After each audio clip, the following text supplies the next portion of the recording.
নবীজি কুরাইশ নেতাদেরকে দ্বীনের দাওয়াত দিতেছে, ইসলামের দিকে আহ্বান করতেছে। যদি তারা ইসলাম গ্রহণ করে তাহলে এই ইসলামের জন্য অনেকটা উপকার হবে। এই জন্য আল্লাহর নবী সাল্লাল্লাহু আলাইহি ওয়াসাল্লাম আবু জেহেলকে, ওয়ালিদ ইবনে মুগীরাকে, যারা ইসলামের জন্য গুরুতর দুশমন, এই দুশমনদেরকে আল্লাহর রাসূল সাল্লাল্লাহু আলাইহি ওয়াসাল্লাম দাওয়াত দিতেছে। এমন সময় আল্লাহর নবীর একজন সাহাবী আব্দুল্লাহ ইবনে উম্মে মাকতুম রাদিয়াল্লাহু তাআলা আনহু নবীর কাছে আসলেন। নবীর কাছে এসে নবীজিকে বললেন, আল্লাহ পাক রব্বুল আলামিন আপনার উপর যে কোরআনুল কারীম নাজিল করছেন, ওই কোরআনুল কারীম আমাকে তেলাওয়াত করে শোনান। আল্লাহ পাক রব্বুল আলামিন যে আয়াতগুলো নাজিল করছেন ওই আয়াতগুলো আমাকে তেলাওয়াত করে শোনান। আল্লাহর নবী সাল্লাল্লাহু আলাইহি ওয়াসাল্লাম এই অন্ধ সাহাবী আব্দুল্লাহ ইবনে উম্মে মাকতুম রাদিয়াল্লাহু তাআলা আনহুর কথায় কর্ণপাত না করে, তার কথায় বেশি গুরুত্ব না দিয়ে তিনি বরঞ্চ আবারও কুরাইশ নেতাদেরকে দাওয়াত দিতেছে। কারণ আল্লাহর নবীর চিন্তা ভাবনা হলো, কুরাইশ নেতারা যদি দাওয়াত গ্রহণ করে তাহলে পরবর্তীতে সাহাবায়ে কেরামকে নির্যাতন করবে না। কিন্তু আল্লাহ পাক রব্বুল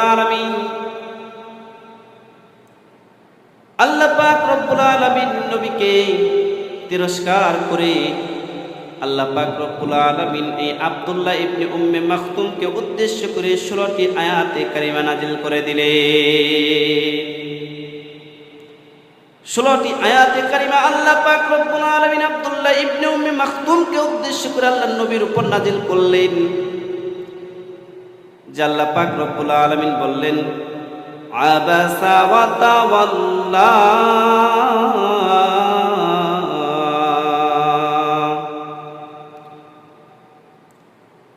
আল্লাহ পাক রব্বুল আলামিন বললেন, আবাসা ওয়া তাওয়াল্লা আন জাআকুল আ'মা ওয়া মা ইউদরিকা লাআল্লাহু ইয়াযাক্কা। এইভাবে আল্লাহ পাক রব্বুল আলামিন 16টি আয়াতে কারিমা নবীর উপর নাজিল করলেন সতর্ক করে, যে অন্ত এক ব্যক্তি তোমার কাছে আসলো, দ্বীনের দাওয়াতের জন্য আসলো, কিন্তু তোমার কাছে যখন জিজ্ঞাসা করলো, কোরআনুল কারীমের তেলাওয়াত করতে বললেন, তুমি তার দিকে থেকে ভ্রু কুঞ্চিত করলে, মুখ ফিরিয়ে নিলে। আসলে যে তোমার কাছে আসলো দ্বীন শিখার জন্য তাকে শিখাইলা না, হয়তোবা সে পরিশুদ্ধ হয়ে যেত, কিন্তু যারা তোমার দ্বীনের কথাগুলো শুনতে চায় না, তুমি তাদেরকে নিয়েই মেতে থাকলে, তাদের পিছনেই তুমি সময়গুলো ব্যয় করলে। এরপর থেকে আব্দুল্লাহ ইবনে উম্মে মাকতুম রাদিয়াল্লাহু তাআলা আনহু নবীর সামনে আসলে নবীজি আব্দুল্লাহ ইবনে উম্মে মাকতুমকে কাছে বসাতেন। আব্দুল্লাহ ইবনে উম্মে মাকতুমকে জিজ্ঞাসা করতেন তার পরিবার সম্পর্কে। আব্দুল্লাহ ইবনে উম্মে মাকতুমের পরিবার সম্পর্কে জিজ্ঞাসা করতেন, ভালো মন্দ জিজ্ঞাসা করতেন। নবীর কাছে আব্দুল্লাহ ইবনে উম্মে মাকতুমকে বসাইতেন, কারণ আব্দুল্লাহ ইবনে উম্মে মাকতুম, মুসআব ইবনে উমাইর, এই দুইজন সাহাবী সর্বপ্রথম জন্মভূমি ছেড়ে মদিনায় হিজরত করে।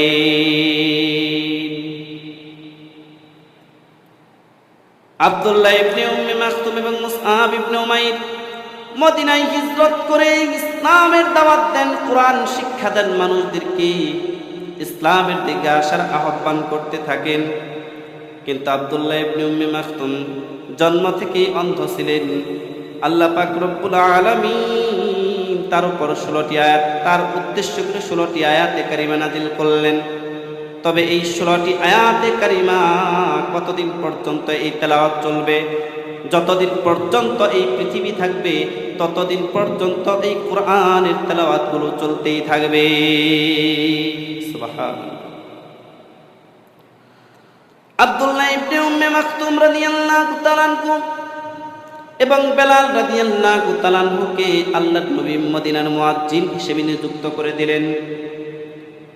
আব্দুল্লাহ ইবনে উম্মে মাকতুম যখন আযান দিতেন, বেলাল রাদিয়াল্লাহু তাআলা আনহু ইকামত দিতেন।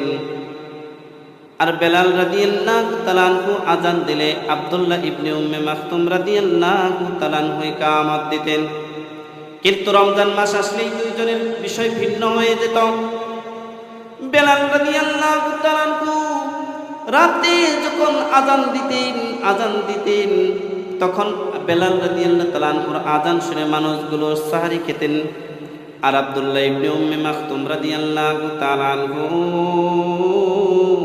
যখন আযান দিতেন তার আযান শুনে মানুষগুলো রোজার নিয়ত করতেন। বেলাল রাদিয়াল্লাহু তাআলা আনহু রাতে তাহাজ্জুদের জন্য আযান দিয়ে মানুষদেরকে উঠায়া দিতেন। আব্দুল্লাহ ইবনে উম্মে মাকতুম রাদিয়াল্লাহু তাআলা আনহু ফজর পর্যন্ত বসে থাকতেন।